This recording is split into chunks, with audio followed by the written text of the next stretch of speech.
Y regresaron a sus casas, contentos y llenos de alegría por todo el bien que el Señor había hecho en su favor. ¿A qué se debe esta alegría? ¿Por qué estaban tan contentos?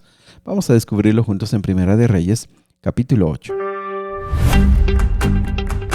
Bienvenido. Solamente decirte que nuestra meta no es que nos escuches. Nuestra meta es que tú desarrolles el hábito de abrir la Biblia y de orar por tu propia cuenta. Es lo que más urge en este tiempo. Es lo que más necesitamos, buscar a Dios personalmente. Hazlo. Vamos al capítulo de hoy. El capítulo de hoy es de inspiración y ha sido para miles de personas fuente de gozo. La dedicación del templo de Salomón. Y te invito a que lo leas todo, está bastante grande, pero tiene de veras muchas lecciones valiosas. Subráyalas, por favor. El versículo 1 y 2 nos ponen el contexto. En primer lugar, dice que fueron convocados todos los líderes, las personas importantes, los que tenían cargos, todos fueron convocados y también bastante del pueblo llegó a esta celebración. Se les avisó, se considera, por lo menos unos 11 meses antes y coincidió con unas fiestas como la del jubileo y la de los tabernáculos, así que fue una fiesta enorme. En segundo lugar, también para hacer la inauguración, la dedicación, se tuvo que trasladar el arca. ¿Por qué se trasladó? Mira, vamos a entender. En primer lugar, a Sión se le llamó o se le llamaba a un fuerte, a lo que David conquistó y le llamaron la ciudad de David. Ese fuerte, Sión, ciudad de David, es donde empezó a gobernar David cuando gobernó sobre todo el reino. Pero la ciudad empezó a crecer y se le llamó Jerusalén. Bueno, unos 500 metros al oriente estaba un monte llamado Moria. Allí se construyó el templo. Así que iban a trasladar el arca a ese monte porque de ahora en adelante solo habría un solo lugar para adorar a Dios, que sería en el templo. Versículo 3 al 9 nos cuenta cómo se trasladó el arca, cómo todo se hizo con mucho cuidado, con mucho protocolo, como se dictaba en Levítico, para hacerlo como Dios esperaba. Y una vez que todo estuvo listo, versículo 11 al 13, nos dice que la nube llenó el templo del Señor. Es decir, la nube que simbolizaba, o mejor dicho, mira, la idea es que la nube cubre la presencia de Dios. Se estableció en el santuario, en el templo, mejor dicho. Tanto que los sacerdotes dejaron de trabajar. Y esto es bien interesante porque ellos lo que querían era tener la certeza de que Dios había aprobado esto. La certeza de que Dios estaba allí. Y nada mejor que eso, que la nube. Amigos, nosotros también queremos tener certezas, queremos tener convicciones. Quiero decirte algo, vivimos tiempos de mucha soledad. Aunque hay miles de contactos en nuestras redes sociales o en nuestros teléfonos, muchas veces nos sentimos solos. Pero sabes, esta mañana el Señor te dice, mi presencia puede estar contigo. No puedo poner ahora una nube en tu casa. No puedo poner una nube en tu corazón, pero yo estoy contigo. Esto es lo que los israelitas querían, lo que los judíos querían, que esta nube les ayudara a tener la certeza, Dios está en este templo, habita con nosotros, está con nosotros. El versículo 13 dice que Salomón dijo, yo te he construido un excelso templo, un lugar donde habites para siempre. Mis amigos, ese era el deseo de Salomón. Y ese es nuestro deseo. ¿Qué más valioso que Dios esté con nosotros? No hay nada más valioso. El cristiano entre más se consagra, el cristiano entre más ora y más busca a Dios, más se complace y más tiene el deseo de decir, Dios está conmigo, Dios habita en mi vida. Tú no estás solo, tú eres muy valioso para Dios y por eso Dios dice en el Nuevo Testamento, Emmanuel, Dios con nosotros. Bien, del versículo 14 al versículo 19 nos cuenta cómo David quiso construir este templo, pero Dios no se lo permitió porque fue un guerrero, derramó mucha sangre. Pero le dijo, tu descendiente lo va a hacer. Y Salomón lo cumplió. Ojo, fíjate esto, el templo no fue casualidad, el templo fue una promesa que Dios dijo. Y algo muy importante es que en esta promesa está muy en medio de esta promesa el arca del pacto, versículo 21. Dice que el arca del pacto que Dios le entregó al pueblo de Israel cuando salieron de Egipto. ¿Sabes cuántos años habían pasado? 500 años. 500 años, y ahora ahí tenían esa arca. Esa arca había sobrevivido 500 años y dentro del arca ahora seguía conservada las tablas de los 10 mandamientos. El versículo 23 nos lo explica mejor. Dice, porque tú cumples tu pacto de amor con quienes te sirven y te siguen de todo corazón. Las dos veces que se usa la palabra pacto tiene que ver con la ley de Dios, tiene que ver con este compromiso.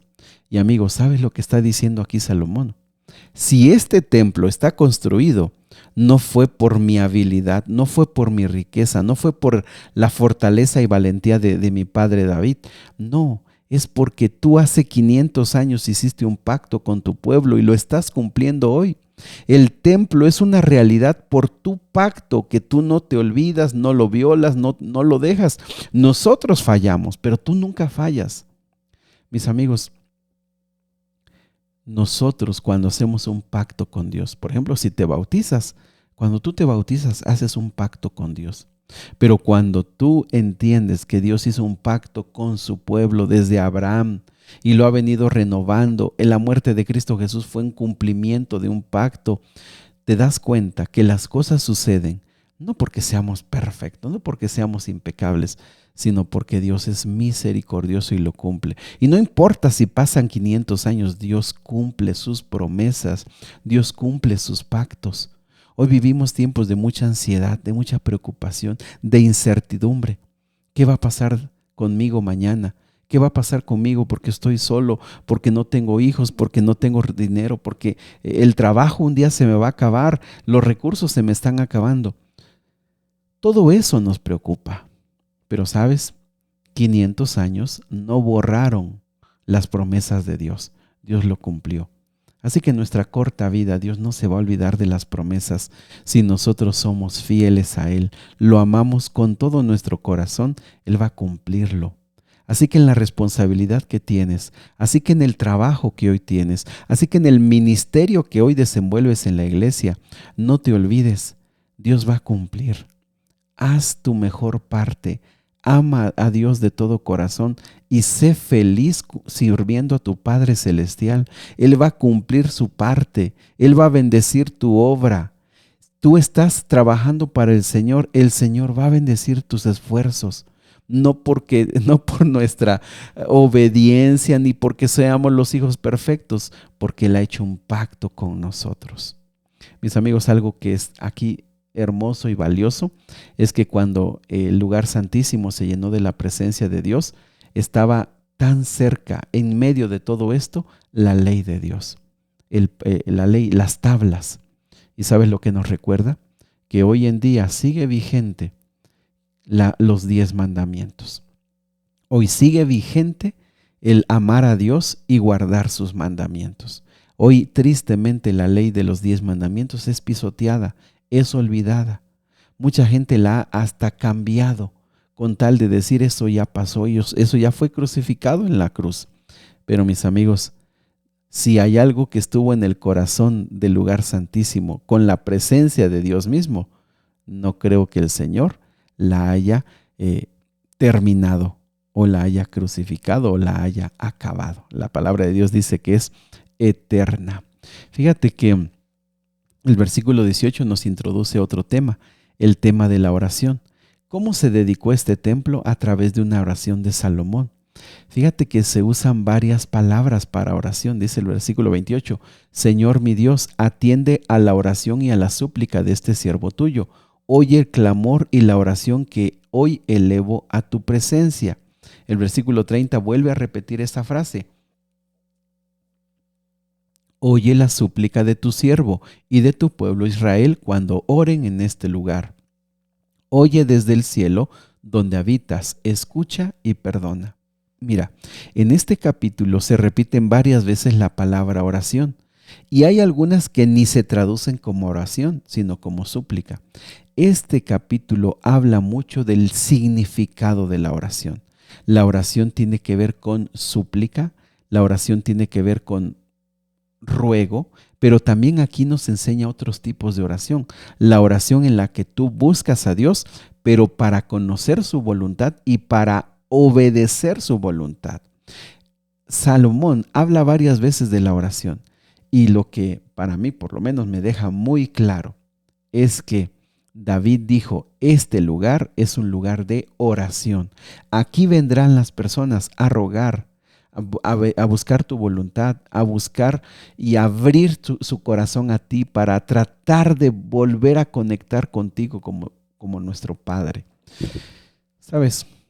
Alguien dijo alguna vez que ojalá y los templos estuvieran abiertos todo el tiempo, porque hay mucha gente que necesita orar. Quizá eso es muy desafiante, pero sí la oración se puede hacer en casa. Yo te pregunto, ¿cuánto tiempo dedicas para orar? Sabes que estas oraciones no son de petición, no son de pedir y pedir. Las oraciones, las palabras que usa Salomón aquí para oración, tiene que ver más bien con poner mi vida acorde a la voluntad de Dios, abrir mi corazón a Él, buscarlo de todo corazón. Cuando vayas a la iglesia, dedica tiempo para orar. Es el mejor lugar. Llega temprano, antes que los demás. Siéntate ante la presencia de Dios, ora. Pero por supuesto también lo puedes hacer en tu casa, pero qué mejor que el lugar de adoración. Fíjate que otra palabra muy importante aquí es oye desde el cielo. Eso se va a repetir. No tengo todo el tiempo, es bastante este capítulo, pero aquí se repite mucho. Tú vas a oír, tú vas a escuchar, tú vas a escuchar. Eh, Salomón dice, si un día los enemigos nos derrotan, si un día caemos en pecado, si un día vienen plagas porque hicimos lo incorrecto, si sucede algo malo y tenemos que arrepentirnos, tú nos vas a escuchar. Sabes que para la palabra hebrea, escuchar no tiene que ver como nosotros la entendemos. Te hablan, oyes y ya. No, este escuchar es una palabra activa. Es decir, cuando Dios escucha es porque está actuando. Por eso dice, oye desde el cielo. Lo que quiere decir es, tú vas a accionar, tú vas a hacer algo. Cuando vengan aquí, porque se metieron en problemas, léelos los problemas del 31 al 37. Cuando nuestro pueblo se meta en problemas, nosotros queremos que tú acciones, que tú hagas algo. Queremos que nos escuches, pero queremos que intervengas. Mis amigos, eso es bien importante hoy. Dios no solamente escucha, Dios interviene. A veces queremos que lo haga al tronido de nuestros dedos, pero no es así. Dios regularmente actúa a través de procesos, a través de hacer las cosas poco a poco, para que su respuesta nos transforme, para que su respuesta nos cambie. Así que cuando vayas a orar al templo, cuando ores en tu casa, debes de saber que Dios te oye y va a trabajar, va a accionar, va a hacer algo. Por último lugar, me parece algo muy valioso de esta oración es y perdona su pecado. Amigos, esta frase se repite mucho, 38, 39. Óyelo tú desde el cielo donde habitas y perdónalo. Trata a cada uno según su conducta, porque tú los conoces, escudriñas el corazón humano. ¿Sabes lo que dice aquí? El templo sería un lugar de reconciliación. La gente hoy está cargada, está enferma. Las personas hoy viven estresadas y angustiadas muchas veces por pecados que no han confesado, por cargas que siguen teniendo y que los están matando físicamente. El templo sería un lugar de reconciliación con Dios. Sería Dios perdonando, Dios quitando las cargas, Dios rompiendo las cadenas. Ve al templo y rompe esas cadenas. Pero también el templo sería un lugar donde el ser humano abriría su corazón, porque el Señor conoce profundamente el corazón. Dice, si tú te vuelves, versículo 48, de todo corazón. ¿Sabes lo que está diciendo? El templo sería un lugar de sinceridad y honestidad. El templo sería un lugar donde abrirías el corazón honestamente. Ve a la iglesia honestamente, ora honestamente y el Señor te va a responder. No vayas con máscaras, no vayas con palabras elaboradas. Ve de todo corazón y el Señor te va a responder. Mis amigos, se hicieron fiestas grandes, más de 7 días, 14 días. Hubo comida para todo el pueblo. y cuando terminó regresaron felices, porque el templo suplía las necesidades humanas. El templo les aseguraba que Dios estaba allí. En el templo había perdón, había reconciliación, había consuelo, había ese momento para conectarse con Dios. Eso es lo que Dios quiere lograr con el templo. Piénsalo, analízalo y encuéntrate con Cristo Jesús. Padre, gracias porque hoy tenemos templos. Tenemos todavía el permiso de ir para los templos. Bendícenos cuando vayamos a tu casa de oración y que sea un momento muy especial. En el nombre de Jesús. Amén.